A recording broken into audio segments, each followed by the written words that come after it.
Hello, guys. Welcome to Chand UPSC. Hope you all are doing well and studying consistently, and most importantly, not ignoring your optional. So, today we will be discussing my optional strategy, which is Political Science International Relations का paper 2 section B का strategy. अब paper 2 has always been my favourite. तो उसमें section A में हमने देखा था कि थियोरिटिकल फाउंडेशन वो आपका बनाता है, जिसमें हमने देखा था इंटरनेशनल पॉलिटिक्स के रिलेटेड जो कॉन्सेप्ट्स होते हैं लाइक नेशनल इंटरेस्ट वगैरह, उसकी थ्योरीज हमने देखी थी, रियलिज्म, आइडियलिज्म. वो सब नॉलेज आपको सेक्शन बी में उपयोग होने वाला है उसका, क्योंकि it will help you to understand कि इंडिया की फॉरेन पॉलिसी कैसी है, राइट. तो बिकॉज सेक्शन बी जो है it is totally focused on India. It is all about India and its relations with the world. So section B is quite dynamic. उसमें current affairs आपको काफ़ी ध्यान देना पड़ेगा. सो बिफोर वी डिस्कस कि मैंने कैसे पढ़ा था, हम थोड़ा सिलेबस को समझ लेते हैं. सी इट्स वेरी इंपॉर्टेंट कि आप सिलेबस को, उसके माइक्रो टॉपिक्स को समझे, because it creates a framework in your mind. मुझे पता है बहुत सारे लोग इमीडिएटली मार्केट में 1,000 बुक्स बताएंगे तो वो सारे लेके आएंगे और एंड टू एंड पढ़ेंगे, लेकिन एंड टू एंड आपको पढ़ना ही नहीं है. तो आपको सिर्फ सिलेबस में जितना दिया है उसके रिलेटेड जो होगा उतना ही पढ़ना है. तो इसलिए फर्स्ट अंडरस्टैंड सिलेबस, उसको उसके माइक्रो टॉपिक्स समझिए. It creates a framework in your mind, ताकि आप फिर सिलेबस रिलेटेड चीजें ही बुक्स में से पढ़े. Okay, so let's begin with the understanding of syllabus.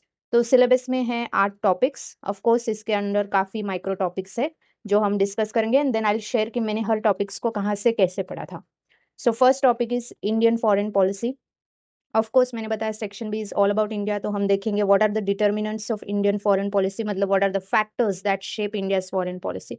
अब उसमें कुछ इंटरनल फैक्टर्स होंगे, एक्सटर्नल हो गए. इंटरनल, इंडिया की ज्योग्राफी. अब हमारा जो स्ट्रेटेजिक लोकेशन होता है किसी भी कंट्री का, वो उसकी फॉरेन पॉलिसी डिटरमाइन करते हैं.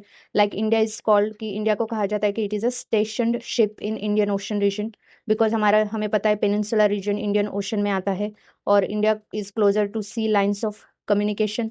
तो इंडिया की सिग्निफिकेंस उसके कारण भी है. प्लस हमारा हिस्ट्री, कल्चर, जैसे कॉलोनियलिज्म हो गया, राइट. फिर अपना बुद्धिज्म हो गया, राइट. तो ये सारी भी हमारी फॉरेन पॉलिसी डिटरमाइन करते हैं. आज हमें पता है कि हमारा सबसे बड़ा फॉरेन पॉलिसी चैलेंज क्या है? Border disputes. Thanks to colonialism, वो ब्रिटिशों ने सही से बॉर्डर्स बनाए नहीं, तो आज हमें बॉर्डर डिस्प्यूट्स डील करने पड़ते हैं, चाहे वो एलओसी हो, एलएसी हो, नेपाल के साथ हो, एट्सेट्रा. फिर डोमेस्टिक पॉलिटिक्स ऑफ कंट्री, वो भी मैटर करता है. पब्लिक ओपिनियन मैटर करता है फॉरेन पॉलिसी में, राइट. फिर economic strength, like for example today our foreign policy position with respect to US's tariff. Trump के जो टैरिफ वॉर स्टार्ट किया है, तो आज हम उसको अच्छे से डील कर पा रहे हैं, because India is a strong country today economically. शायद 1980s में, 90s में, 80s में, 90s में हम ट्रम्प की टैरिफ वार्निंग्स को इतना, मतलब हमें we would have to pay heed to his warnings. Today we are fighting his tariff sanctions quite nicely. तो वो इसलिए बिकॉज हमारा इकोनॉमिक स्ट्रेंथ अच्छा है आज. एक्सटर्नल फैक्टर्स होते हैं, ग्लोबल इश्यूज है, फॉर एग्जांपल टेररिज्म है. अब टेररिज्म जो है वो ट्रांसनेशनल चैलेंज बन चुका है, तो obviously India would have to cooperate with other countries to deal with this issues, चाहे फिर वो टेररिज्म हो, क्लाइमेट चेंज हो, एक्सेट्रा. फिर ग्लोबल पावर्स की जो फॉरेन पॉलिसी होती है वो भी हमारे फॉरेन पॉलिसी को अफेक्ट करती है. जैसे ट्रम्प ने कोई पोजीशन ली इंटरनेशनल पॉलिटिक्स पे, तो हमें हमें भी उस कॉन्टेक्स्ट में हमारी पोजीशन मनूवर करना पड़ता है, because US is a today like a strong country है. और ऐसे पहले कहा जाता था, जब स्पेशली जब 90s में USA was like a unipolar world था, USA was a super power, की यूएसए फॉरेन पॉलिसी बनाता है और बाकी कंट्रीज बस उसको रिएक्ट करती है, राइट. तो बाकी कंट्रीज के पास बेसिकली कहना चाह रहा है कि इतना स्ट्रेटेजिक ऑटोनॉमी नहीं होता था. सो ग्लोबल पावर्स की जो फॉरेन पॉलिसी होती है उस पर भी हमारी डिपेंड करती है. फिर international organisations like UN, WTO, उनका भी इन्फ्लुएंस होता है, राइट. तो दिस आर द डिटर्मिनेंट्स, मतलब factors that shape our foreign policy. फिर इंस्टीट्यूशंस. फिर what are the institutions that are involve in foreign policy making, जैसे ministry of external affairs, obviously, parliament, cabinet committee on security, etcetera, national security council, NSA. आप सबने Dhurandhar movie देखी होगी, तो obviously Ajit Doval sir. National security council बहुत important होती है foreign policy में. पीएमओ, स्पेशली अगर प्राइम मिनिस्टर स्ट्रांग हो तो पीएमओ का काफ़ी स्ट्रांग इन्फ्लुएंस होता है फॉरेन पॉलिसी मेकिंग में. प्रेशर ग्रुप्स, जैसे कि अब हमारे जो ट्रेड डील्स बन रहे, तो जो फार्मर ग्रुप है वो गवर्नमेंट को बोल रहा है कि डेयरी इंक्लूड मत कीजिए ट्रेड डील्स में ये सारे। तो अब भी जो हमारी ट्रेड डील्स बन रही है ईयू, यूरोपियन यूनियन और यूएसए, उसमें सबसे बड़ा प्रॉब्लम यही है कि हमारे जो फार्मर्स ग्रुप है, प्रेशर ग्रुप, तो वो बोल रहे हैं कि डेयरी को इंक्लूड मत कीजिए उसमें, because it will hurt our domestic farmers interest. फिर मीडिया भी इन्फ्लुएंस करता है, मीडिया मोबिलाइज पब्लिक ओपिनियन, तो वो भी मैटर करता है। हमें पता है कि today is a world of narratives, तो हमने देखा है ऑपरेशन सिंदूर के वक्त कैसे चीजें हो रही थी, तो नैरेटिव्स मैटर करता है, तो मीडिया का भी रोल होता है फॉरेन पॉलिसी में। एनजीओज, डायस्पोरा, ऑफ कोर्स, जैसे कहा जाता है कि यूएसए का बहुत स्ट्रांग इंडियन डायस्पोरा है, तो वो भी फॉरेन पॉलिसी को हमारे इन्फ्लुएंस करता है, उसमें पार्टिसिपेट करता है। तो दिस आर द इंस्टीट्यूशंस जो फॉरेन पॉलिसी मेकिंग में होते हैं। फिर हम देखेंगे कि इंडिया की फॉरेन पॉलिसी कैसे इवॉल्व हुई, what were the continuity change, right. तो कंटिन्यूटी हमेशा किसी भी कंट्री के फॉरेन पॉलिसी में क्या होगी कि हर कंट्री की foreign policy would want to protect their sovereignty, territorial integrity and strategic autonomy. और इंडिया ने हमेशा ट्राई किया है कि अपनी स्ट्रेटेजिक ऑटोनॉमी को प्रोटेक्ट करने के।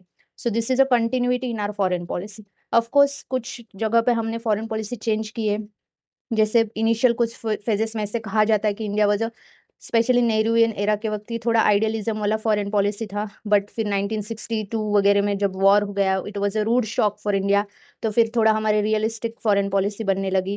पहले हम नाम थे, बिकॉज तब हम वीक कंट्री थे और we wanted to stay away from the bloc politics, तो हमने नॉन अलाइन पोजीशन ली थी, ना हम यूएसए के तरफ थे ना यूएसएसआर पे तरफ थे। But today we are move towards multi alignment. आज हम यूएसए के साथ भी एंगेज करते हैं थ्रू क्वाड, हम रशिया के साथ भी एंगेज करते हैं through BRICS, and then we also talk to China. तो आज हम मल्टी अलाइन है rather than non align, right. So these are few changes हमारे फॉरेन पॉलिसी में हुए हैं। So this is how you will study India का foreign policy. And I think इस साल के पेपर में ये पूछा भी था, इंडियन फॉरेन पॉलिसी के अलग अलग फेजेस, जो आई थिंक एस जयशंकर, मैंने तो एस जयशंकर सर ने जो बताए थे फॉरेन पॉलिसी फेजेस, वही वहाँ पे कॉपी पेस्ट करके आई थी। सो ये क्वेश्चन पूछा था। Next is India's contribution to NAM non alignment movement. आपने नॉन अलाइनमेंट मूवमेंट के बेसिक्स तो पढ़ लिए होंगे सेक्शन ए में। फिर यहाँ पे आप देखोगे कि इंडिया का रोल क्या था। तो आपको पता है India was a founding country. जो बांडुंग कॉन्फ्रेंस हुई थी 1950s में, वहाँ पे इंडिया, इजिप्ट, घाना, इंडोनेशिया, युगोस्लाविया, इन कंट्रीज के लीडर्स ने इसका फाउंडेशन ले किया था ऑफ नाम। फिर इंडिया ने अलग अलग फेजेस ऑफ नाम देखेंगे हम 1960s 70s। सी ये जो था कोल्ड वॉर पीरियड था, 90s में कोल्ड वॉर बंद हो गया, तो ऑब्वियसली अब USA was the only super power, तो जो नॉन अलाइन पोजीशन है उसको हमें थोड़ा चेंज करना पड़ा था। फिर प्रेजेंटली क्या रेलेवेंस है नाम का, कुछ लोगों का कहना है कि नाम इज डेड, तो उसकी कोई सिग्निफिकेंस नहीं, क्योंकि नाम was a product of cold war era, लेकिन आज मल्टीपोलैरिटी है तो उसका कोई सिग्निफिकेंस नहीं है। और also India is not focusing much on NAM. I think prime minister ने visit, I think he has not even attended NAM in last couple of years. तो वो भी situation, also India is no more non align, तो India is multi align है आज, हमारी position multi alignment वाली है। तो आप ये तो फेवरेट टॉपिक है नाम, यूपीएससी हमेशा इस पे क्वेश्चन पूछता है। Generally question is about relevance of नाम। Then next we will study India and South Asia. तो obviously India is a South Asian country. South Asia में इंडिया, पाकिस्तान, अफगानिस्तान, नेपाल, भूटान, बांग्लादेश, श्रीलंका, मालदीव्स, ये कंट्रीज आती है, राइट। फिर इस रीजन में क्या इश्यूज है, किस तरह किस लेवल का रीजनल कोऑपरेशन है। तो आपको पता है कि साउथ एशिया की रीजनल कोऑपरेशन ऑर्गेनाइजेशन है SAARC, South Asian Association of regional Cooperation. Honestly SAARC को कहा जाता है it is a worst example of regionalism, क्योंकि unlike EU and ASEAN, it has no significant achievement, honestly. So SARC बना था, I think, to create a economic prosperity and peace in South Asian region.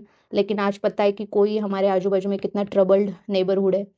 फिर South Asia as a free trade area, तो South Asian countries जो 8 countries थे उन्होंने SAFTA join sign किया था 1990 से, वो डिस्कशन स्टार्ट हो गई थी।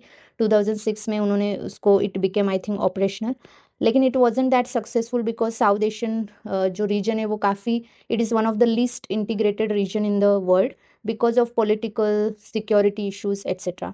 फिर हम देखेंगे कि लुकिस्ट पॉलिसी 1991 में पीएम नरसिंह राव जब थे तो उनके दौरान ये लुकिस्ट पॉलिसी आई थी। अब आप देखिए, आप हमेशा डेट को याद रखना, 90s में क्या हुआ था, कोल्ड वॉर खत्म हुआ था after collapse of Soviet union, तो हमारा इंपॉर्टेंट जो एलाय था यूएसएसआर वो चला गया था। तो ऑल्सो इंडिया की इकोनॉमी अब ओपन अप होने शुरू हुई थी, हमने एलपीजी रिफॉर्म्स किए थे, तो हमें ज़रूरत थी कि हमें नए मार्केट्स चाहिए थे to sell our products, investment के लिए हमें नई जगह चाहिए थी। तो इसलिए भी स्टार्टेड लुकिंग टूवर्ड्स ईस्ट, मतलब जो साउथ ईस्ट एशियन कंट्रीज़ है वहाँ पे हम diplomatically and economically relations build करने लगे। लेकिन फिर 2014 में पीएम मोदी ने एक्ट ईस्ट पॉलिसी लाई, from look east to act east. तो इनमें डिफरेंस ये था कि लुक ईस्ट में हमने ज़्यादा इकोनॉमी पे फोकस किया था एंड डिप्लोमेटिक रिलेशंस को बिल्ड करने में फोकस किया था। टुडे जो एक्ट ईस्ट है, it is based on 3 Cs: culture, commerce and connectivity, and it's not just about Southeast Asian countries, it is being expanded to larger Indo-Pacific region, right? तो ये पूछ सकता है यूपीएससी के act east and look east में क्या फ़र्क है। तो ये साउथ एशिया में लुक ईस्ट पॉलिसी देख लिया, साफ्टा देख लिया, सार्क देख लिया। अब मैंने बताया कि रीजनल कोऑपरेशन इतना सक्सेसफुल नहीं रहा है साउथ एशियन रीजन में, उसके कुछ रीजन है। What are the impediments to regional cooperation? तो रिवर वाटर डिस्प्यूट से साउथ एशिया में हमें पता है Indus water treaty related issues है इंडिया एंड पाकिस्तान में। Pakistan always objects to any run of river project, जैसे रातले है, किशन गंगा प्रोजेक्ट है, उस पर पाकिस्तान ऑब्जेक्ट करता है। फिलहाल तो Indus water treaty is suspended, it is in abeyance after during operation Sindoor. फिर टिस्टा रिवर को लेके भी इंडिया बांग्लादेश में काफ़ी इश्यूज होते हैं। तो रिवर वाटर डिस्प्यूट से इलीगल क्रॉस बॉर्डर माइग्रेशन, ये तो आपको पता है कि म्यांमार बांग्लादेश से काफ़ी इलीगल माइग्रेंट्स इंडिया में आते हैं। ऑल्सो म्यांमार से काफ़ी रोहिंग्यास बांग्लादेश में आए हैं। तो cross border migration also create tension between countries, specially in border areas. फिर एथनिक कॉन्फ्लिक्ट, इंसर्जेंसी हमने देखा है म्यांमार में सिविल वॉर चल रहा है, राइट? वहाँ इंडिया के जो नॉर्थ ईस्ट इंसर्जेंट्स है, they seek safe havens in Myanmar, तो उसके कारण भी इश्यूज क्रिएट होते हैं दोनों कंट्रीज़ में। फिर सबसे इंपॉर्टेंट बॉर्डर डिस्प्यूट, ये तो बताने की ज़रूरत नहीं, LOC with Pakistan, ceasefire violations होती रहती है, इनफिल्ट्रेशन होता है बॉर्डर से। एलएसी चाइना के साथ गलवान क्लैशेस हुए थे। फिर नेपाल के साथ काला पानी डिस्प्यूट है, वो लिपू लेक काला पानी रीजन में दोनों की अलग अलग क्लेम्स है कुछ एरियाज़ को लेके। तो इन सब कारणों के, इन सब रीजन से रीजनल कोऑपरेशन अच्छे से नहीं हो पा रहा है, right? Also there are lot of other issues की जैसे टेररिज्म है, cross border terrorism from Pakistan, वो है। पॉलिटिकल इंस्टेबिलिटी बहुत है साउथ एशिया में, इंडिया छोड़ के कोई भी डेमोक्रेसी अच्छे से टिक नहीं पाई है। अब हमने देखा है कि बांग्लादेश में जो हो रहा है सब कुछ, Pakistan is a military state, तो नेपाल ने कितने बार कॉन्स्टिट्यूशन बदला है, तो एक स्टेबल पॉलिटिकल स्टेबिलिटी नहीं है साउथ एशिया रीजन में। So it is challenging to create a nice example of regional cooperation. फिर हम देखेंगे इंडिया एंड उसके रिलेशंस विद ग्लोबल साउथ। तो ग्लोबल साउथ मतलब specially Africa and Latin America. अब लैटिन अमेरिका हमसे बहुत दूर है, राइट? लाइक मेक्सिको से लेके चिली तक वो जो एरिया है लैटिन अमेरिका, उसको हम कहते हैं। तो हमेशा कहा जाता है कि Latin America is last frontier in India's foreign policy. वो out of sight out of mind वाली चीज़ हो जाती है क्योंकि वो हमसे इतने दूर है जोग्राफिकली, तो हमने कभी इतना ध्यान नहीं दिया। लेकिन आपने रिसेंट टाइम्स में देखा होगा पीएम मोदी भी विजिट करते हैं ब्राज़ील को, मेक्सिको, उन्होंने लास्ट कुछ समय में विजिट दिया है। ऑल्सो लैटिन अमेरिका अभी, जैसे Argentina is very important for India for edible oil, and वो जो लिथियम वहाँ पे I think second largest resource है लिथियम का, if I am not wrong. तो आपको पता है ये lithium triangle Bolivia, Chile and Argentina का, तो हमारे लिए अर्जेंटीना इंपॉर्टेंट है। ब्राज़ील इज़ वेरी इंपॉर्टेंट क्योंकि Brazil is a part of BRICS. Also along with India Brazil also want कि यूएनएससी में बाकी कंट्रीज़ को भी परमानेंट सीट मिले। So we are now investing in Latin America as well. हमारा diaspora जो ब्रिटिशों ने इंडेंजर्ड लेबर वहाँ पे लेके गए थे, तो हमारी इंडियन कम्युनिटी भी है वहाँ पे लैटिन अमेरिका में। Again Africa very important. See Africa is no more a dark continent, क्योंकि कहा जाता है कि Africa will host the future growth, right? तो फ्यूचर इकोनॉमिक ग्रोथ अफ्रीका में होने वाली, क्योंकि वहाँ पे काफ़ी यंग डेमोग्राफी है, राइट? यंग डेमोग्राफी है तो उनका कंजम्पशन ऑब्वियसली एक्सपेंडिचर ज़्यादा होता है यंग डेमोग्राफी का, तो मार्केट्स वहाँ पे मार्केट एक्सपेंशन के लिए काफ़ी स्कोप होगा। तो India has always invested a lot in Africa, और अफ्रीका के साथ इंडिया के तो बहुत पुराने रिलेशन है। लाइक आपको पता है गांधी जी का लिंक आपको पता है, एंटी कॉलोनियलिज्म, एंटी एपार्थाइड के अगेंस्ट भी इंडिया में उनको सपोर्ट किया था। अभी इंडिया की जब इंडिया में G20 हुआ तो African union became a part of G20 when India was hosting G20 summit. तो ये सारी चीज़ें आप पढ़ोगे।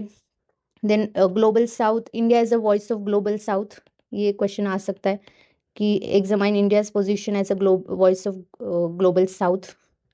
फिर what is India's position in demanding national new international economic order and WTO negotiations में how India presents global south का interest, that you will study. Next is India and very important, इस पे तो क्वेश्चन आएगा, global centres of power, मतलब India के relations with USA, European union, Japan, China, Russia. तो EU पे I think last year भी क्वेश्चन आया था, इस साल भी आया है। तो आप इंडिया USA रिलेशंस कैसे इवॉल्व हुए, सी इसमें सब में मैं आपको एक एडवाइस दूंगी कि आप बहुत ज़्यादा टाइमलाइन के पीछे मत भागना। एक बार आपको टाइमलाइन थोड़ा सा समझ में आ जाना चाहिए कि 1940s में क्या रिलेशंस में, 60s में क्या थे वगैरह, लेकिन बहुत उसमें डिटेल में जाने की ज़रूरत नहीं है। जनरली UPSC क्या पूछता है क्वेश्चन में कि प्रेजेंट सिनेरियोज पे क्वेश्चन पूछता है, like how India should deal with USA के टैरिफ्स, उस कॉन्टेक्स्ट में पूछेगा, बहुत हिस्टोरिकल चीज़ों पे नहीं पूछता है क्वेश्चन। तो बहुत हर साल क्या रिलेशंस थे वो आपको नहीं देखना है, एक ब्रॉडर टाइमलाइन ऑफ रिलेशंस आपको पता होने चाहिए, and then last 1 and 2 years में जो हुआ उस पर ही जनरली क्वेश्चंस आते हैं।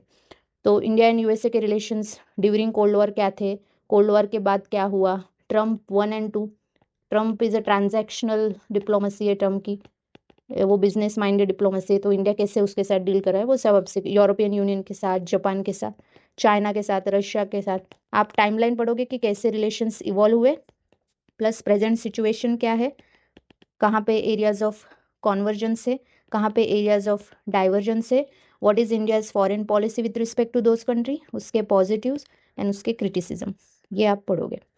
Then India and UN system, what is India's role in UN peace keeping, जो UN पीस कीपिंग फोर्सेज है जिनको आई थिंक ब्लू हेलमेट्स कहा जाता है।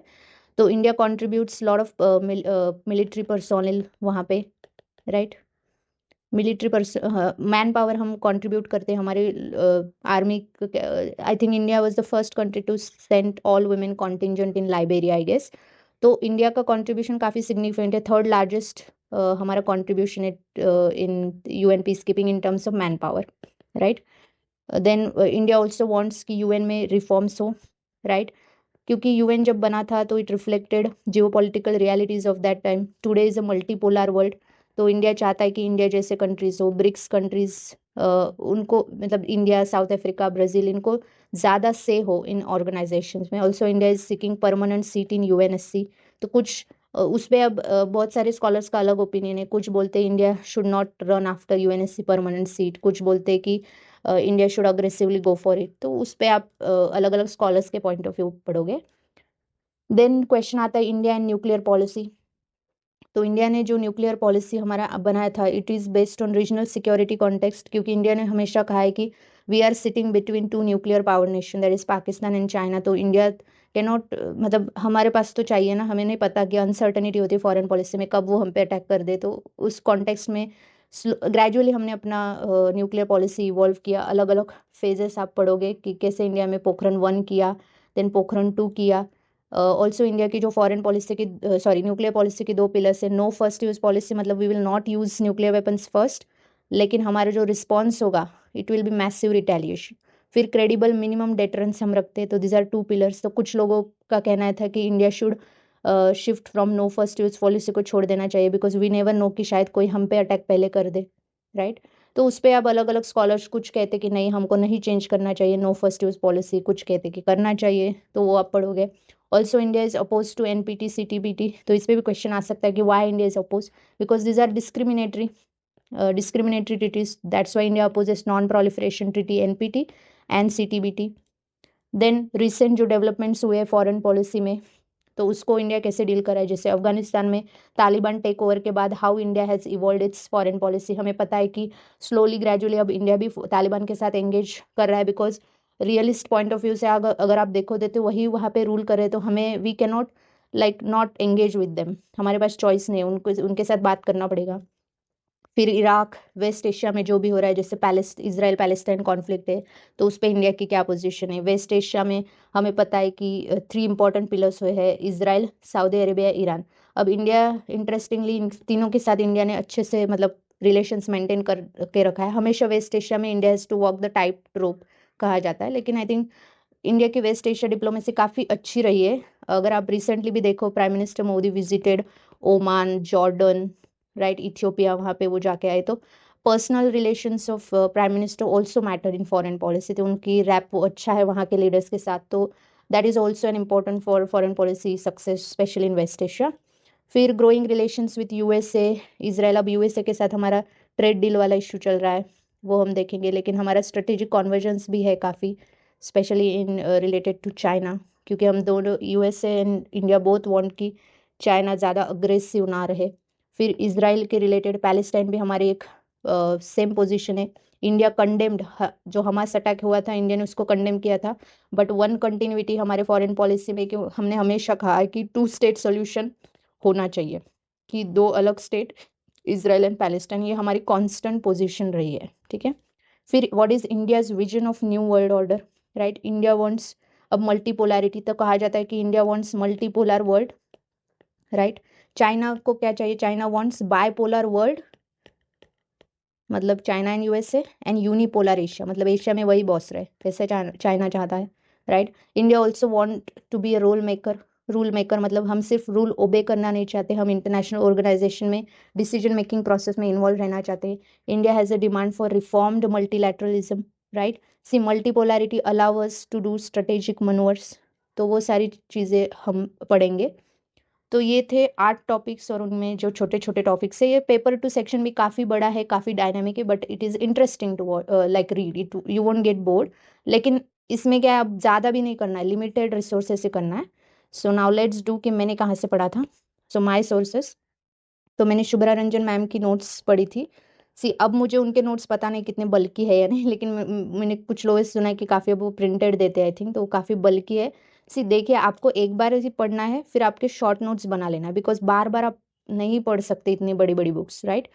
एंड ऑल्सो कोई भी कोचिंग की नोट्स परफेक्ट नहीं होती, तो जो भी मैम के नोट्स में गैप होते थे, वो मैंने यूनिक अकेडमी के क्लास नोट्स से उसको फिल किया था, क्योंकि मैंने वहाँ से कोचिंग लिया था। तो अगेन उनके मैंने प्रिंटेड नोट्स नहीं यूज़ किए थे, I don't really like printed notes of any coaching. मैंने क्लास नोट्स जो मेरे खुद बनाए थे वो मैंने यूज़ किए थे। देन सबसे इम्पॉर्टेंट, एज आई सेड, ये बहुत डायनामिक सेक्शन है, तो यहाँ पे Indian express, the Hindu and कुछ ऑनलाइन वेबसाइट पेजेस आपको बहुत हेल्प करेगा। अब अगर आप इंडियन एक्सप्रेस या द हिंदू पढ़ते होगे, तो मैं कुछ स्कॉलर्स आपको बताऊंगी कि जिनका आपको पढ़ना है। Look, there is a intention कि मैंने ये सारे नाम मेंशन किए ताकि आप पढ़ो जब आपके सामने वो editorials written by this people आए। जैसे सी राजा मोहन सर, इनका तो बिल्कुल पढ़ना है, आई थिंक बाकियों का नहीं पढ़ा तो, लेकिन इनका पढ़ना है, बिकॉज ये बहुत ही, मतलब यूपीएससी में आंसर आप उनका छाप सकते हो, इतना अच्छा वो एनालिटिकल चीज़ें बताते हैं foreign policy related. Shashi Tharoor sir भी लिखते हैं इंडियन एक्सप्रेस में। अब सईद अकबरुद्दीन सर, अब ये जनरली, ये आपको पता होगा आई थिंक है, ये हमारे यूएन रिप्रेजेंटेटिव थे इंडिया के। फिर तलमीज़ अहमद, इनका भी आपको ज़रूर पढ़ना है, स्पेशली जब वो वेस्ट एशिया पे लिखते हैं, वेस्ट एशियन डिप्लोमेसी पे लिखते हैं। तो मैं इंटेंशनली ये नाम बता रही हूँ ताकि आप जब भी इनके नाम पढ़ो तो इनका एडिटोरियल पढ़ लेना। तलमीज़ अहमद सर, सईद अकबरुद्दीन, निरुपमा राव मैम, ये भी बहुत अच्छे से लिखते हैं। रिसेंटली मैंने उनका चाइना का आई थिंक पढ़ा था कहीं, तो मुझे याद नहीं कौन से न्यूज़पेपर में, मुझे बहुत अच्छा लगा था। समीर सरन सर, इन सब का आपको, इन स्कॉलर्स का तो ज़रूर पढ़ना है। फिर द हिंदू में I think HRV Pant sir लिखते हैं, हैप्पी मन जेकब, सुहासिनी हैदमाम, तो इन सब स्कॉलर्स के आप थोड़ा पढ़ लेना एडिटोरियल्स, क्योंकि it gives you a nice perspective on international politics and India's foreign policy. फिर अब अगर आपको इनफ नहीं लग रहा है, तो 4-5 आर्टिकल्स आप किसी भी टॉपिक पे सर्च कर लेना। जैसे कि आपको चाहिए India Bangladesh, right, India Bangladesh लिखो, सामने द डिप्लोमेट लिख लो, क्योंकि द डिप्लोमेट एक वेबसाइट है, वहाँ पे आपको मिल जाएगा अच्छे आर्टिकल्स ORF पे। एंड पिछले वीडियो में भी मैंने आपको बताया था कि सांसद टीवी, ये बहुत इंपॉर्टेंट है, इसमें 70+ कुछ वीडियोस है।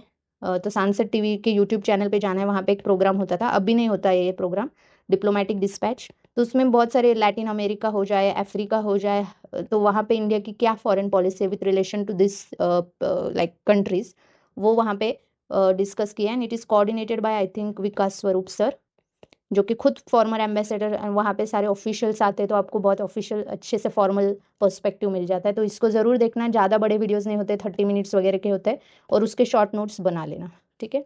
एंड देन अगेन GS के IR नोट्स भी आपको काम आएंगे, स्पेशली करंट अफेयर रिलेटेड चीज़ों में, तो ये आप कर लेना। देन सबसे लास्ट में ChatGPT यूज़ करना है। ChatGPT एकदम शुरू शुरू से मत करना, पहले इन सब स्टेप्स को करना, फिर ChatGPT जाना जाना नहीं तो आप दिन भर उसमें ही लगे रहोगे ChatGPT में, ठीक है। Then toppers answer copies, these are steps that you will do later, ठीक है। फिर टॉपर आंसर कॉपीज, उनमें से तो मैंने काफ़ी सारे PSR के इस साल के जब मैंने लिखा था मेंस का पेपर 2 सेक्शन बी, तो उसमें काफ़ी सारे टॉपर्स के जो कीवर्ड्स थे, राइट, तो मैंने वो यूज़ किए थे आंसर्स में मेरे वहाँ से उठा के। Then make your own short note, ये सबसे इंपॉर्टेंट है। आप अगर किसी और के भी नोट्स यूज़ कर रहे हो, कोई भी बुक यूज़ कर रहे हो, तो प्लीज़ डू शॉर्ट नोट्स, क्योंकि ये बहुत PSR is a big optional. अगर आप छोटा नहीं, लिमिटेड नहीं रखोगे तो it will be very difficult. जब आप मेंस लिखते हो ना, आपके पास इतना एग्जाम के वक्त टाइम नहीं होता है सब रिवाइज करना। हालांकि 5 डेज होते हैं बीच में मेंस के, मतलब ऑप्शनल के पहले, लेकिन आपको तब अब भी लगेगा कि 5 डेज बहुत सारे, लेकिन तब प्रेशर होता है, बहुत सारी चीज़ें रिवाइज करनी होती है। सो प्लीज़ प्लीज़, अगर आप किसी के भी, चाहे आप बुक पढ़ रहे हो, किसी कोचिंग के नोट्स कर रहे हो, किसी टॉपर के नोट्स यूज़ कर रहे हो, अपने खुद के short notes banana very important. It is also like a muscle memory ना, आप खुद लिखोगे तो आपको एग्जाम में भी याद आएगा वो सब कुछ। So that's it. ये सारे मैंने आपको बता दिया। माइक्रो टॉपिक सिलेबस हमने डिस्कस करिए, माइक्रो टॉपिक्स ऑफ सिलेबस कर लिया, एंड बुक लिस्ट भी देख ली। And again I will say, please limit your book list, limit the book list, क्योंकि आपको इतना भी याद रखना बहुत मुश्किल होगा। Limit book list, revise, and topper answer copies, this 3 things you have to do for the optional, तभी आपको अच्छे मार्क्स मिलेंगे। And that's it, thank you for watching, and please join the channel. And अगर आपने पहले PSIR की एक मैंने सेपरेट प्लेलिस्ट बनाई हुई है, तो आप वो देख लेना। उसमें मैंने पेपर 1, बाकी जो पेपर 1 है उसका भी डिस्कस किया है। अब पेपर 2 का तो सारा हो गया। फिर मैं PSIR की अभी नेक्स्ट वीडियो बनाएंगी, उसमें मैं आंसर राइटिंग पे बात करूँगी। सो that's it, thank you so much for watching, join the channel and share it with your friends.